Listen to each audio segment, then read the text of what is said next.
नमस्कार दोस्तों, कैसे हैं आप लोग। स्वागत है आपका इस यूट्यूब चैनल पर। दोस्तों आज हम लोग पढ़ने वाले हैं अनुच्छेद 21। कल मैंने आपको पढ़ाया था अनुच्छेद 20 1920 अच्छे से पढ़ाया था। देखिए आप लोग अगर वीडियो पे क्लिक कर ही देते हैं तो थोड़ा सा समय दिया करें, थोड़ा सा देख ले 5 मिनट यार, कुछ पढ़ा ही रहा हूँगा। अच्छा ऐसा नहीं है कि कुछ फालतू का बकवास हो रही होगी भाई, लगातार क्लासेस हो रही है, इसका मतलब कुछ ना कुछ तो अच्छा चल ही रहा होगा। तो थोड़ा सा समय दे भाई। यही चीज़ें आप पेड ग्रुप में देखते हो तो बड़ा आपको अच्छा लगता है कि हाँ भाई बड़ा अच्छा पढ़ा रहे हैं। यही आप 20-25 रुपये देके जाके पढ़ेंगे जाके तो आपको लगेगा हाँ अच्छा पढ़ा रहा है कोई। फ्री में मिल रहा है तो आप उसकी वैल्यू नहीं समझ रहे हैं। हद है यार। तो आप लोग क्या करें कि भाई क्लास पूरी देखा करें, पूरी नहीं तो कम से कम शुरुआत में देखें तो समय तो दें मुझे कि मैं क्या पढ़ा रहा हूँ। समझाने का समय तो दें। आते हैं 1 सेकंड 10 सेकंड देखेंगे चले जाएंगे आप। 10 सेकंड में आपको ऐसी चीज़ में क्या बता दूँ जो आपको बड़ा मजा आ जाएगा। बताइए, कोई चुटकुला मारूंगा या कोई जोक मारूँ या आपको एंटरटेन करूँ, नाचने लगूँ यहाँ पर, तब आपको अच्छा लगेगा। पढ़ाई है, पढ़ाई को आप पढ़ाई से लेंगे तभी आपको समझ में आएगा। अगर आप एंटरटेन करने के लिए खोलते हैं वीडियो को तो यहाँ पर ऐसी कोई चीज़ नहीं है, क्योंकि ऑनलाइन स्टडी का मतलब ही ये होता है कि कम समय में ज़्यादा बातें हों, है ना। तो आर्टिकल 21 ये क्या कहता है? ये कहता है प्राण एवं दैहिक स्वतंत्रता। प्राण एवं दैहिक स्वतंत्रता की बात करता है ये। प्राण एवं दैहिक स्वतंत्रता। देखो क्वेश्चन यहीं से बन जाता है आपके पेपर में कि प्राण एवं दैहिक स्वतंत्रता की बात कब किसमें की गई, तो अनुच्छेद 21 लगाना है आपको। अनुच्छेद 20 और 21 कभी भी निलंबित नहीं होते, आपातकाल में भी निलंबित नहीं होंगे। ठीक है, ये कब रखा गया है? ये कब रखा गया था? 44वां संविधान संशोधन 1978 में। ठीक है, तो ये भैया 1920 और 21 निलंबित भी नहीं होते हैं। तो देखो ये क्या है, इसकी परिभाषा क्या है, ये समझने वाली बात है कि अनुच्छेद 21 क्या कहता है। प्राण एवं दैहिक स्वतंत्रता की बात करता है। तो यहाँ पर 21 में क्या कहा गया है? ये कहा गया है कि राज्य किसी की, राज्य का मतलब मैंने बताया था अनुच्छेद 12 में आपको परिभाषा बताई थी राज्य का मतलब क्या आता है। जब मौलिक अधिकारों में राज्य की बात आएगी, राज्य का मतलब ये होता है कि राज्य सरकार, केंद्र सरकार, संसद जिसे और विधायिका, न्यायपालिका जो भी हैं आपके कंपनीज वगैरह, प्राइवेट सरकारी जो भी कंपनी जो भी संस्थाएं हैं वो सब राज्य के अंतर्गत। मतलब इनको बार बार लिखने की बजाय एक राज्य शब्द दे दिया गया है, तो बस आप लोग उसी से अनुमान लगा लीजिएगा कि राज्य का मतलब क्या होता है। राज्य का मतलब ये नहीं कि कोई स्टेट की बात कर रहे हैं, यूपी या मध्य प्रदेश या उत्तराखंड, इसकी बात नहीं कर रहे हम लोग। ओके, कुछ जल्दी हो रहा है अच्छा सुनो, तो प्राण एवं दैहिक स्वतंत्रता की बात अगर ये कर रहा है तो राज्य की इसकी परिभाषा क्या है? अनुच्छेद 21 की परिभाषा दोस्तों ये कहता यह है कि राज्य जो है किसी भी व्यक्ति के प्राण और शरीर को, प्राण एवं शरीर को एक शब्द, एक लाइन, एक मतलब कुछ शब्द दिए हैं। वो शब्द क्या है, गौर करना है कि विधि द्वारा स्थापित प्रक्रिया को छोड़कर अन्य किसी भी कारण से नुकसान नहीं पहुंचाया जा सकता। इसकी परिभाषा लिखो, बहुत ही इंपॉर्टेंट है। देखो क्या कह रहा है ये, राज्य किसी भी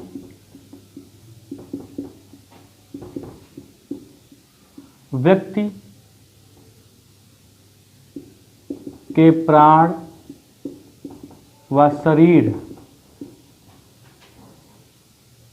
को, अब यहां पर जो शब्द लिखने वाले वो मोस्ट इंपॉर्टेंट है। वो शब्द क्या है, उसी पे सारा खेल है कि राज्य किसी भी व्यक्ति के प्राण व शरीर को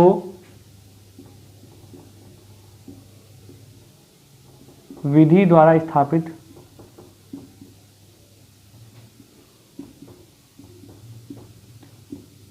प्रक्रिया को छोड़कर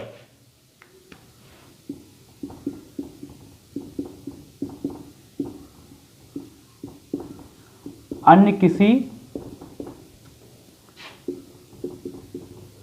कारण से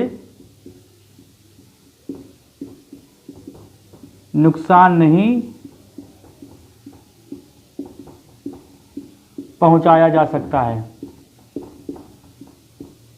देखो मतलब क्या कह रहा है यहाँ पे कि आपके जो प्राण है, आपका जो शरीर है, इसको कोई नुकसान नहीं पहुंचा सकता है, बस किसके? विधि द्वारा स्थापित प्रक्रिया।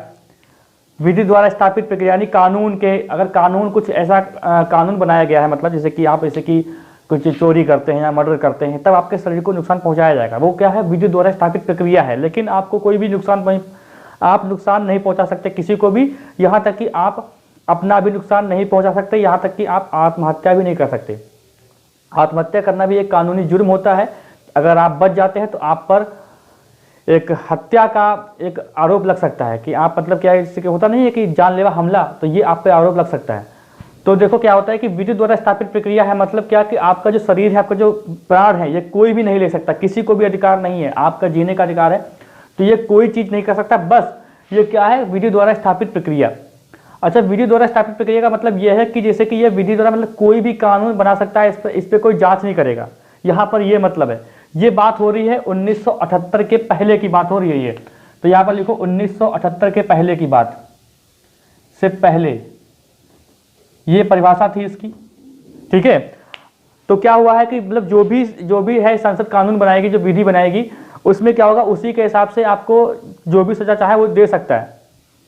इसमें कोई भी न्यायपालिका, कोई भी अन्य जो है, इसमें जो है जो कार्यपालिका होगी वो जो है हस्तक्षेप नहीं करेगी। ये 1978 पहले की कहानी है। तो क्या जैसे कि क्या है कि आप चोरी करते हैं, या फिर आप डकैती डालते हैं, या फिर आप कुछ भी जैसे कि मर्डर करते हैं, या आपने गमन कर लिया, तो जैसे कि एक लिमिट रख दी जाए, मान लीजिए गमन करने की 1 लाख गमन करेंगे तो आपको कितनी, 1 लाख जब गमन करेंगे, 1 लाख गमन करने जा रहे हैं तो आपको 5 साल की सजा होगी। 2 लाख किया 10 साल की, 5 लाख कर दिया तो आपको मौत हो जाएगी, मौत की सजा होगी। तो भाई मौत की सजा हो जाएगी, ये गलत नहीं हो गया? 5 लाख का गमन कर दिया, आप मौत की सजा दे देंगे उसको? अरे उससे कुछ भरपाई कर लीजिए, पर मौत की सजा मत दीजिए। मौत की सजा से बड़ी को सजा होती नहीं है ना। तो भाई ये क्या है, ये विधि द्वारा स्थापित प्रक्रिया है। ये क्या है, विधि द्वारा स्थापित प्रक्रिया है। तो इसको छोड़कर बाकी अन्य किसी भी कारण से आपके शरीर को, आपके प्राण को नुकसान कोई पहुंचा ही नहीं सकता। आप किसी को जान से नहीं मार सकते, आप किसी का सर नहीं फोड़ सकते, किसी का हाथ नहीं तोड़ सकते, मतलब उसको परेशान नहीं कर सकते। ये आपका मौलिक अधिकार नहीं है, उसका मौलिक अधिकार है कि कोई हमको परेशान ना करे। लेकिन ये विधि द्वारा स्थापित प्रक्रिया जो बताई जा रही है, ये इसको छोड़कर, ये कानून है ना। अब तो कहेंगे अगर ये चीज ना लगी हो तो आप जो चाहे वो करें, किसी को मारे पीटे, किसी के डकैती डाल दें, आपको कुछ होने वाला नहीं है। लेकिन ये लगाना जरूरी था कि जो कानून है वही आप पर प्रतिबंध लगा सकता है, बाकी आप पर कोई भी प्रतिबंध नहीं लगा सकता। आप चाहे जहां घूमें, चाहे जहां रहें, चाहे जितना सोएं, चाहे जितनी जागें, ये सब आपका मौलिक अधिकार रहेगा। ये प्राण एवं दैहिक स्वतंत्रता के अंतर्गत आता है, भी इसको डिटेल में पढ़ेंगे हम लोग, ठीक है। तो क्या हुआ कि इसे 5 लाख है तो मौत की सजा हो गई। तो यहाँ क्या एक आर्टिकल ये कह रहा है कि मतलब प्राण की स्वतंत्रता है हमें, कि प्राण हमारे को ले नहीं सकता। लेकिन विधि द्वारा स्थापित जो प्रक्रिया है उसमें क्या है कि 5 साल के अगर गमन करते हैं, 5 लाख का गमन करते हैं, धोखाधड़ी करते हैं, तो आपको मौत की सजा सुनाई जाएगी। और इस पे न्यायालय कोई भी हस्तक्षेप नहीं करेगा। ये 1978 के पहले की कहानी है। किसकी कहानी है? 1978 के पहले की कहानी है, ठीक है। अच्छा, अब देखो यहां पर एक बात, देखो पहला केस आया, इसके लिए क्या हुआ था, पहला केस आया था, बहुत सारे केस आपको पढ़ने हैं आज। पहला एक केस आया था, अरे तो हद हो गई, केस ए.के. गोपालन वर्सेस ए.के. गोपालन बनाम मद्रास, ये केस था, 1950 की बात है ये। इसमें देखो क्या कहा गया है, देखो यहाँ ऊपर बताया गया है कि किसी भी व्यक्ति को स्वतंत्रता है प्राण और उसके दैहिक की, ठीक है, यानी शरीर की। तो इसका मतलब क्या हुआ कि इसमें क्या हुआ था, ए.के. गोपालन वाले में क्या हुआ था कि इनको गिरफ्तार कर लिया गया था, क्या बोलते हैं, प्रिवेंटिव डिटेंशन के तहत। उसमें ये था, प्रिवेंटिव डिटेंशन जो एक्ट था उसमें ये था कि अगर प्रशासन को लगता है कि आप ऐसी कोई गतिविधि करने वाले जिससे अराजकता फैल सकती है, काफ़ी जो है माहौल ख़राब हो सकता है, तो आपको पहले ही गिरफ्तार कर लिया जाएगा। तो ये देखो ये क्या थे, ये कम्युनिस्ट पार्टी के लीडर थे, ये कम्युनिस्ट पार्टी के लीडर थे ये।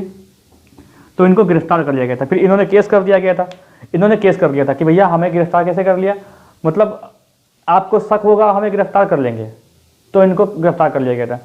तो ये चले गए थे कोर्ट, तो वहाँ से एक आदेश आया था, इनके विरुद्ध आ गया था। विरुद्ध ये हुआ था कि भाई देखिए, तब की बात ये थी कि विधि द्वारा स्थापित प्रक्रिया छोड़ के इसमें हस्तक्षेप न्यायपालिका कर नहीं सकती थी, है ना। तो ये केस हार गए थे, तो इनको जो है गिरफ्तार कर लिया गया था, ठीक है। तो इनका कोई फायदा नहीं हुआ था। इसके बाद देखो एक केस आता है, ये पहला केस है, एक केस और आता है जो बोलते हैं जो है केस ऐसा आया था कि पूरी परिभाषा ही बदल गई थी अनुच्छेद 21 की। वो केस बहुत इंपॉर्टेंट है। वो केस ये है कि मेनका गांधी वर्सेस भारत संघ, ये केस आया था एक, ये बात है 1978 की, ठीक है, ये बात है 1978 की। इसमें देखो क्या हुआ था कि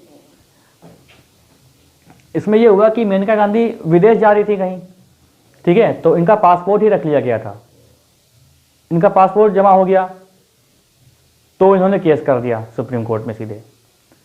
तो फिर क्या हुआ कि वहां पर कई बड़े फैसले हुए, बात ये रखी गई, पक्ष ये रखा गया, इन्होंने फिर वही बात कही जज ने कि अब देखो जज बदल भी गए थे, तो बात वही कही गई कि भाई इसमें तो कुछ कर नहीं सकते क्योंकि ये विधि द्वारा स्थापित प्रक्रिया है, इसमें तो कोई बदलाव होगा नहीं, इसमें हम क्या कर सकते हैं। तो भाई एक जो है पैरवी की गई कि प्राण एवं देह स्वतंत्रता की बात हो रही है, तो इसका मतलब ये है कि जैसे कि मान लिया कि ये जो है एक विदेश, इन्होंने कहा कि हम विदेश जा रहे थे अपने करियर के लिए, मेरा तो करियर बर्बाद हो गया, जब करियर खराब हो गया तो मुझे जीने की इच्छा ही नहीं है।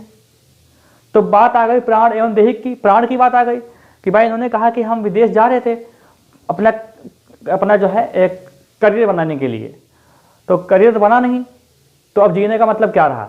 तो ये इनडायरेक्टली प्रभाव कहाँ पड़ रहा है, एक प्राण पर, मनुष्य के प्राण पर प्रभाव पड़ रहा है कि जीने की इच्छा ही खत्म हो गई है। जब करियर ही खत्म हो गया है तब फायदा क्या है। तब यहाँ से क्या बहुत सारी ऐसी बातें निकल के आई इनडायरेक्टली, जो है मौलिक अधिकारों की, जो मौलिक अधिकार में जो अनुच्छेद 21 है उसकी परिभाषा को ही बदल दिया गया, ठीक है। इसमें देखो, इसमें क्या किया गया कि सुप्रीम कोर्ट ने कुछ बदलाव किए। बदलाव ये किया कि जो विधि द्वारा स्थापित प्रक्रिया है इसमें एक शब्द रखा गया, पूरी परिभाषा वैसे रखी गई, इसमें शब्द रखा गया विधि द्वारा स्थापित उचित प्रक्रिया, बस उचित लगा दिया गया, इसमें इतना सारे काम हो गए, बस उचित। अब उचित की उचित और अनुचित, उचित और अनुचित जो है ये जानने के लिए काम कौन करेगा, न्यायपालिका करेगी, यानी कार्यपालिका कर देगी। तो पहले विधायिका को कोई अधिकार था, ठीक है, तो अब 1978 में, ये 1978 की बात है, 1978 की बात है। अब ये क्या है, इसकी परिभाषा बदल गई है, 1978 के बाद की बात है, ये बाद की। तो विधि द्वारा स्थापित उचित प्रक्रिया। अब यहाँ पर एक चीज देखो, ये जो विधि द्वारा स्थापित प्रक्रिया है ये लिया गया है जापान से, नहीं, हाँ ये लिया गया है जापान से, और ये लिया गया है, ये लिया गया है अमेरिका से। ये कहां से लिया गया है, ये अमेरिका से लिया गया है, ठीक है। तो विधि द्वारा स्थापित प्रक्रिया कहां से लिया गया है, जापान से, और अगर उसमें उचित लगा दिया जाए तो लिया गया है अमेरिका से। ये बहुत ही बारीकी सी चीजें हैं जो आपको ध्यान रखनी है, ठीक है। तो ये चीज बदलाव हुआ भाई कि मेनका गांधी वर्सेस भारत संघ में बदलाव हुआ। अब इसमें क्या हुआ कि अनुच्छेद 21 में बहुत सारे मौलिक अधिकार जोड़े जाएंगे, बहुत सारे, जिसमें हम लोग मैक्सिमम देख लेंगे जो एग्जाम के पॉइंट ऑफ व्यू से बहुत ही इंपॉर्टेंट रहते हैं। तो देखो पहला तो जोड़ा जाएगा, पहला जोड़ा जाएगा विदेश यात्रा, क्योंकि इसी के लिए खिलवाड़ हुआ था, इसी के लिए बवाल हो गया, तो ये हो गया। अच्छा इसको मिटाते हैं, पहले पूरा रफ करते हैं फिर देखते हैं।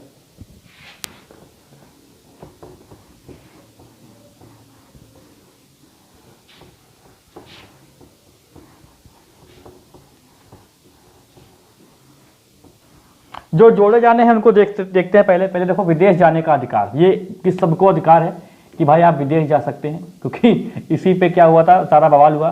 विदेश जाने का अधिकार, जाने का अधिकार कब जुड़ा, ये 1978 में जुड़ा, केस आप जान ही गए हैं।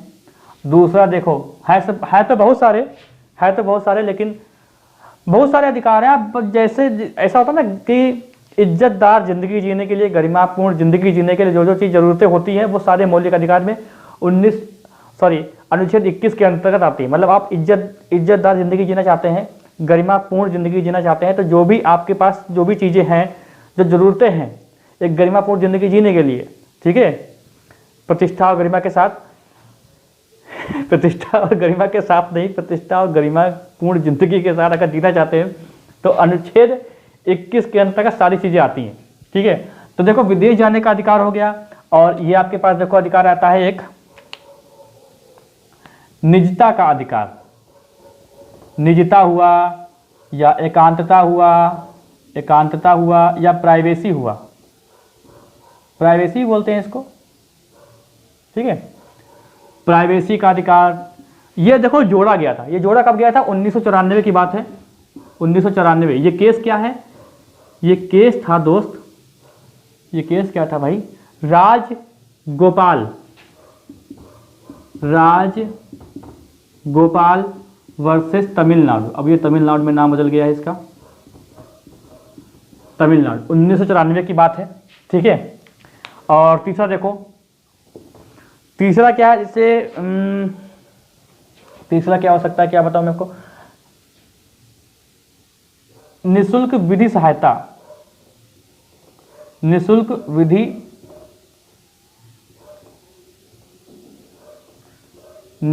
विधि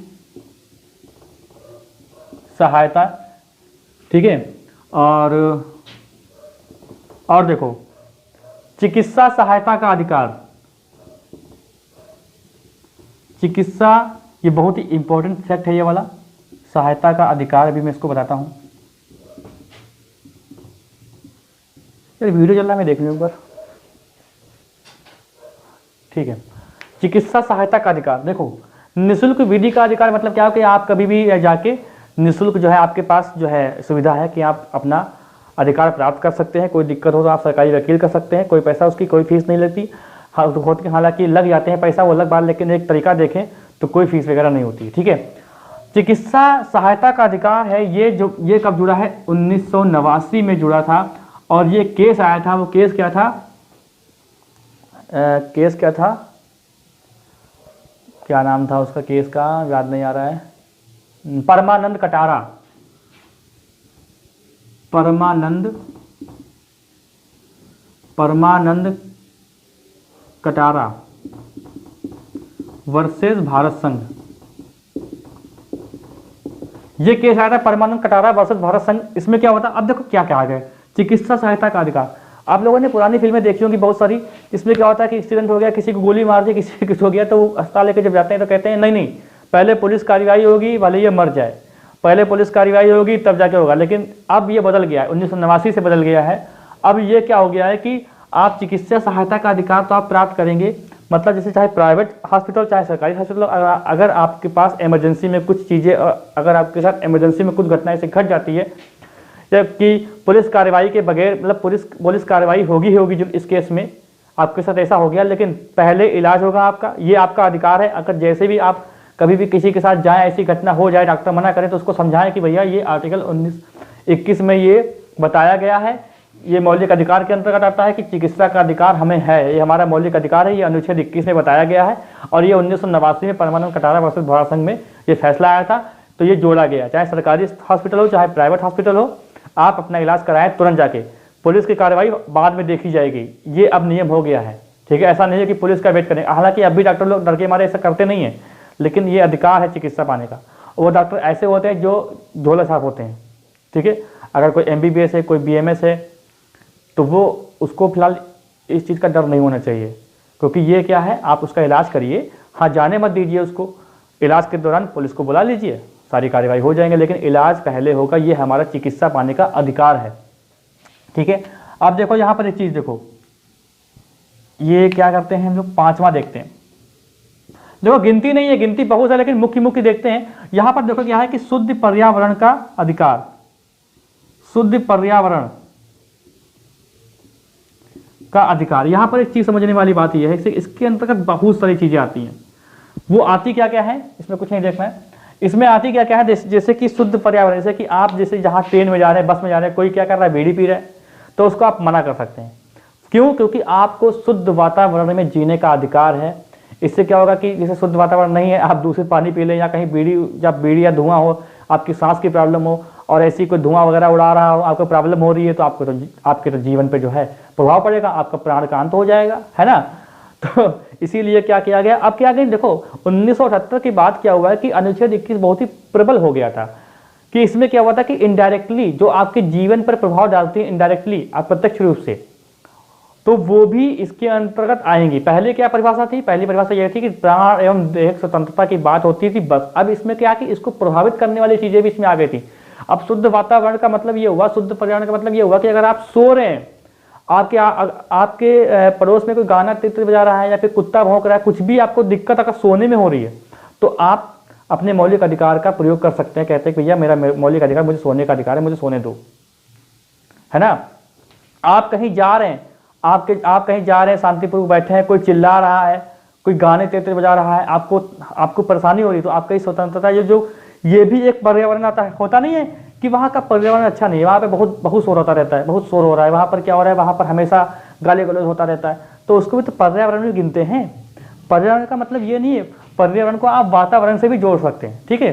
तो क्या अगर आप सो रहे हैं कहीं भी, पब्लिक प्लेस की बात अलग है कि आप गाड़ी निकल रहे हैं, उनको कहें भैया गाड़ी बंद करो, ऐसा नहीं हो सकता। अगर आप अपने प्राइवेट प्लेस पर हैं, आप सो रहे हैं, आपको डिस्टर्ब हो रहा है, कहीं आवाज़ें आ रही हैं, कहीं गाने तेज को बजा रहा है, डीजे बजा रहा है, एक टाइम होती है लिमिट, तो ये आपका मौलिक अधिकार का हनन हो रहा है, तो आप इसके लिए जो है शिकायत दर्ज कर सकते हैं, है ना। सोने का भी अधिकार इसके अंतर्गत आता है। कोई बीड़ी पान शराब पी रहा है तो भी ये होता क्या है कि मतलब ये है कि एक इसके अंतर्गत ये किया गया है कि सार्वजनिक स्थानों पर धूम्रपान निषेध करवाए राज्य, कि भाई मुझे धुआं धक्कर से दूर रहना है, कि आपको शुद्ध पर्यावरण देना, ये अनुच्छेद 21 का काम है। तो राज्य का काम है, और राज्य के अंतर्गत सारी चीज़ें आती हैं, ठीक है। तो अनुच्छेद 21 के तहत ये बताया गया है कि आपको शुद्ध पर्यावरण दिया जाना चाहिए। शुद्ध पर्यावरण के अंतर्गत बहुत सारी चीज़ें आती, मैंने बताया आपको कि आप अच्छी नींद ले सकते हैं, अच्छी जगह घूम सकते हैं, आपको कोई परेशान ना करे, आप शांतिपूर्वक बैठ सकते हैं। ऐसा नहीं है कि आप जो है ट्रेन में जा रहे हैं तो जैसे कोई तेज गाने बजा रहा है तो आपको डिस्टर्ब हो रहा है, तो इसका मतलब वो अपने कान में हेडफोन लगाए, आप उसकी वजह से, ये उसका मौलिक अधिकार है। मौलिक अधिकार टकराते जब आपस में है, जब किसी अपना मौलिक अधिकार का आप प्रयोग करते हुए दूसरे के मौलिक अधिकार का हनन हो जाता है, तब वहाँ पर मौलिक अधिकार आपका, आप दूसरे का अगर मौलिक अधिकार हनन करते हैं तो आपका मौलिक अधिकार का अधिकार कम हो जाता है, ये ध्यान रखिएगा। ऐसा नहीं है कि आपको मौलिक अधिकार कहीं घूमने का है तो आप ऐसी जगह घूमने जा रहे हैं कि जहाँ मनाही है, मैंने बताया बेटा इससे पहले वाली क्लास में, तो वहाँ पर हनन हो जाएगा। मौलिक अधिकारों का हनन भी होता है, लेकिन क्या होता है कि दूसरे आदमी परेशान ना हो। आपका जो है कहें तो सिगरेट पीने का अधिकार है, चलिए मान लीजिए प्राइवेट प्लेस में पी रहे हैं, लेकिन अगर सामने वाला अगर उस जगह बैठा है कहीं और वो आपको रोके तो आपको रुकना पड़ेगा, क्योंकि उसका मौलिक अधिकार जो है शुद्ध वातावरण, वो ज़्यादा प्रभावी माना जाएगा, है ना। चलिए अब देखते हैं कितना हो गया भाई। हाँ, अब देख लेते हैं हम लोग शिक्षा का अधिकार।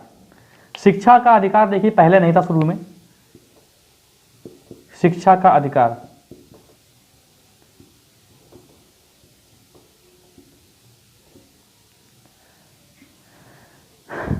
शिक्षा का अधिकार ये जोड़ा गया था, ये एक केस आया था। ये केस कौन सा था ये भी देखो, ध्यान नहीं आ रहा है। मोहिनी जैन, ये बात है 1989 की, केस था मोहिनी जैन वर्सेस भारत संघ।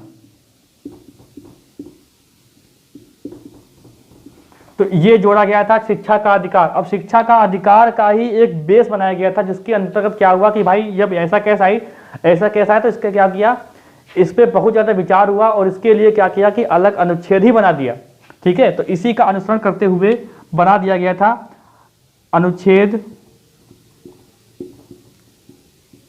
21A। जो आप 21A पढ़ते हैं,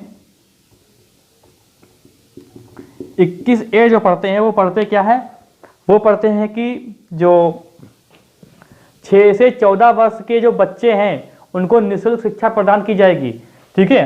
तो इसमें लिखो भाई 6 से 14 वर्ष के बच्चों को निःशुल्क शिक्षा, ये बताया गया है शिक्षा। अच्छा एक बात और, एक क्वेश्चन ये बनता है कि अनुच्छेद 21A जोड़ा कब गया, तो देखो जोड़ा कब गया था, ये 86वें संविधान संशोधन,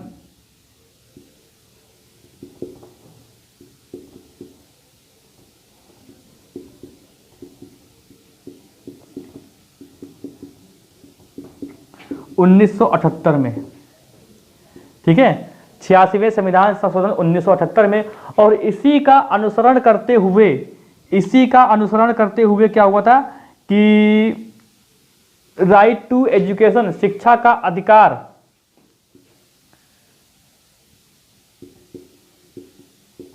शिक्षा का अधिकार अधिनियम आया था, कब आया था? 2009 में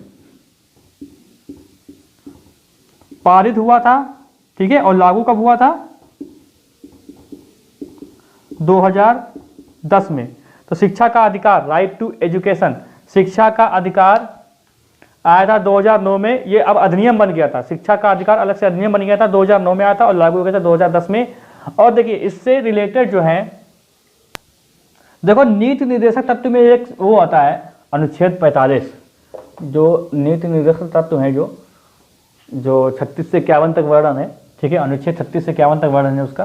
तो इसमें एक 45 अनुच्छेद आता है। इसमें यह कहा गया था, इसमें यह बताया गया था कि संविधान लागू होने के 10 साल बाद तक आपको 0 से 14 वर्ष तक की आयु के बच्चों को निःशुल्क शिक्षा देनी है। राज्य से कहा गया था, राज्य मतलब समझ रहे ना, तो राज्य। और जब तो ये अनुच्छेद 45 में कहा गया था, नीति निर्देशक तत्व में कहा गया था, इसके लिए जबरदस्ती नहीं होती है, ठीक है। तो कब कहा गया था? अनुच्छेद 21A 6 से 14 वर्ष के बच्चों को जो निःशुल्क शिक्षा जब देने का प्रावधान हुआ था, 86वां संविधान संशोधन 2002, ये तो गलत हो गया था यार, 2002, ठीक है, 2002 में संविधान संशोधन हुआ था, 86वां संविधान संशोधन 2002 में। तब क्या हुआ था? इसमें भी क्या जोड़ दिया गया था? पहले क्या था? पहले था 0 से 14 साल तक बच्चों का, फिर था 0 से 6 वर्ष तक बच्चों का जो है आपको निःशुल्क शिक्षा देनी है, ठीक है। फिर देखिए क्या होता, अभी इसको हम लोग जब पढ़ेंगे आगे नीति निर्देशक तत्व, तो हम लोग देख लेंगे इसको फिर से। और एक जोड़ा गया था आर्टिकल 51A, ठीक है। इसमें क्या हुआ? ये जोड़ा गया था बाद में, ये मौलिक कर्तव्य का भाग है, और मौलिक कर्तव्य का भाग 51A में एक मौलिक कर्तव्य ये दिया गया, 11 मौलिक कर्तव्य उसमें एक लास्ट में जोड़ा गया था। तो ये क्या बताया गया था कि इसमें जो माता पिता है वो अपने बच्चों को 6 से 14 वर्ष की आयु के बच्चों को शिक्षा का अवसर प्रदान करें, ठीक है। तो ये आपका हो गया यहाँ पर। अब इतने सारे मौलिक अधिकार हैं, इसमें से एक मौलिक अच्छा देखो ऐसा है ना कि जैसे कि कभी कभी किसी को फांसी सुनाई जाती है, जैसे कि सुबह 5:05 पर फांसी होगी, या कोई भी टाइम निश्चित करें कि किसी व्यक्ति को फांसी की सजा होने वाली है। तो अगर उसको फांसी लेट हो रही है तो देर में फांसी देने के विरुद्ध भी आपका मौलिक अधिकार है। मतलब ये ऐसा नहीं होना चाहिए, ऐसा ना हो कभी भी।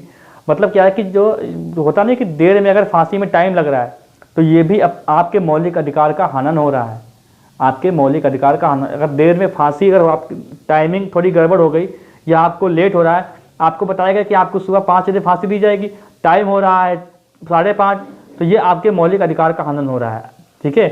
तो फांसी में कभी देरी नहीं होती है, आपने कभी भी देखा होगा, फांसी में कभी देरी हो ही नहीं सकती। जब कानूनी अपना पालन नहीं कर पा रहा है, न्यायपालिका ही पालन नहीं कर पा, तो मनुष्य कहाँ करेगा, है ना। तो फांसी में कभी देर नहीं होती है, ठीक है। और देखो जो एक होता है निःशुल्क, एक और था निःशुल्क खाद्य उपलब्ध कराना, खाद्य सामग्री उपलब्ध कराना। ये 2000 में कहा, ये सन 2000 में कहा गया था कि निःशुल्क खाद्य सामग्री उपलब्ध कराना भी एक मौलिक अधिकार है लोगों का। भाई जो जिनके पास पैसे नहीं खाने के लिए, तो जब उनके पास खाने को नहीं बचेगा तो वो तो मर जाएंगे, और मर जाएंगे तो बताया तो ये गया है, खाली एक मरने का या फिर उनके शरीर को नुकसान पहुंचाने का तरीका बस एक ही है। वो तरीका क्या था? मैंने बताया था अभी, विधि द्वारा स्थापित उचित प्रक्रिया, यही एक कारण है कि इसके अलावा कोई भी कारण नहीं हो सकता कि आप मर जाएं। तो अगर खाने को नहीं है तो आप मर जाएंगे, तो निःशुल्क खाद्य सामग्री प्रदान करना भी ये एक मौलिक कर्तव्य है, मौलिक अधिकार में आता है ये, ठीक है। सन 2000 में जोड़ा गया था ये। तो भाई क्लास को यहीं पर रखते हैं। कोई भी बात अगर आपको समझ में नहीं आती है, कोई भी कुछ भी पॉइंट गलत लग रहा हो तो आप क्वेश्चन कर सकते हैं, वैसे गलत हो ही नहीं सकता, इतना तो मुझे पता ही है, ठीक है। तो फिलहाल आप लोग कमेंट करिएगा अच्छी लगी हो क्लास, और चैनल पर जो लोग नए हो कृपया सब्सक्राइब कर लें, बेल आइकन दबा दें, जिससे वीडियो का नोटिफिकेशन आपको बराबर मिलता रहे। मिलते हैं हम लोग अगली क्लास में, मंडे को, ठीक है। संडे को कोई क्लास नहीं होती है। वीडियो को लाइक करना मत भूलिएगा।